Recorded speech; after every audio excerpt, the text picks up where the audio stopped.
ನಮ್ಮ ಜೀವನದಲ್ಲಿ ವಿವಿಧ ರೀತಿಯ ವ್ಯಕ್ತಿಗಳು ಬರ್ತಾರೆ.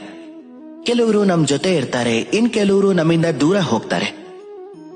ಕೆಲವರು ಒಳ್ಳೆಯವರಾಗಿದ್ರೆ ಕೆಲವರು ಕೆಟ್ಟವರಾಗಿರ್ತಾರೆ. ಆದ್ರೆ ನಾವು ಯಾವಾಗ್ಲೂ ನಮ್ಮ ಜೀವನದಲ್ಲಿ ಕೆಟ್ಟ ವ್ಯಕ್ತಿಗಳು ಬರುವಂತಹ ಸಮಯವನ್ನೇ ಹುಡುಕ್ತಾ ಇರ್ತೀವಿ. ಅವರು ಕೆಟ್ಟ ಅನುಭವಗಳನ್ನ ಕೊಡ್ತಾರೆ, ನೋವು ಕೊಡ್ತಾರೆ, ಆತಂಕ ಕೊಡ್ತಾರೆ. ನಾವ್ ಯಾವಾಗ್ಲೂ ಅವ್ರ ಬಗ್ಗೆ ಒಳ್ಳೇದು ಕೆಟ್ಟದನ್ನ ಹೇಳ್ತೀವಿ. ಆದ್ರೆ ಯಾಕೆ ಈ ಒಳ್ಳೆ ಕೆಟ್ಟ ವ್ಯಕ್ತಿ ಅಥವಾ ಕೆಟ್ಟ ಒಳ್ಳೆ ವ್ಯಕ್ತಿ ಎಲ್ಲರ ಜೀವನದಲ್ಲೂ ಬರ್ತಾರೆ?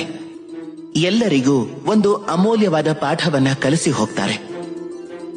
ಈಗ ನೀವೇ ಸ್ವತಃ ಯೋಚನೆ ಮಾಡಿ ನೋಡಿ. ಜೀವನದಲ್ಲಿ ಮೊದಲನೇ ಸಲ ನೀವು ಬೆಂಕಿಯನ್ನ ಸ್ಪರ್ಶ ಮಾಡಿದಾಗ ಆಗ ನೀವು ಖಂಡಿತ ಒಂದು ಪಾಠ ಕಲಿತೀರಾ, ನಾನು ಬೆಂಕಿಯಿಂದ ಸ್ವಲ್ಪ ದೂರಾನೇ ಇರಬೇಕು ಅಂತ. ನಿಧಾನವಾಗಿ ನೀವು ಈ ಬೆಂಕಿಯನ್ನ ಹೇಗೆ ಹತೋಟಿಯಲ್ಲಿಟ್ಕೋಬೇಕು ಅಂತ ಕಲಿತೀರಾ. ಆಮೇಲೆ ನೀವು ಬೆಂಕಿಯನ್ನ ನಿಮ್ಮ ಜೀವನದಲ್ಲಿ ಹೇಗೆ ಉಪಯೋಗಿಸ್ಕೋಬೇಕು ಅಂತ ಕಲಿತೀರಾ. ಕತ್ತಲಲ್ಲಿ ಬೆಂಕಿಯನ್ನ ಪಡ್ಕೊಳ್ಳೋಕಿರಬಹುದು ಅಥವಾ ಅಡುಗೆ ಮಾಡೋಕಿರಬಹುದು. ಇದೇ ರೀತಿಲಿ ನಮ್ ಜೀವನದಲ್ಲಿ ಬರುವಂತಹ ಕೆಟ್ಟ ವ್ಯಕ್ತಿಗಳು ಏನಾದ್ರೂ ಕಲ್ಸ್ ಹೋಗ್ತಾರೆ, ಅವರಿಗೆ ಧನ್ಯವಾದ ತಿಳಿಸಿ. ಅವ್ರ ಬಗ್ಗೆ ಕೆಟ್ಟದಾಗಿ ಯೋಚನೆ ಮಾಡೋದಾಗ್ಲಿ, ಅವರಿಗೆ ಕೆಟ್ಟದನ್ನ ಬಯಸೋದಾಗ್ಲಿ ಮಾಡೋದು ಬೇಡ. ಅವರಿಂದ ಪಾಠ ಕಲೀರಿ ಸಾಕು. ಸಕಾರಾತ್ಮಕತೆಯಿಂದ ಜೀವನದಲ್ಲಿ ಮುಂದೆ ಹೋಗ್ತಾ ಇರಿ. ಆಗ ನಿಮ್ಮನ್ನ ಯಾರೂ ತಡೆಯೋಕ್ ಸಾಧ್ಯ ಇಲ್ಲ.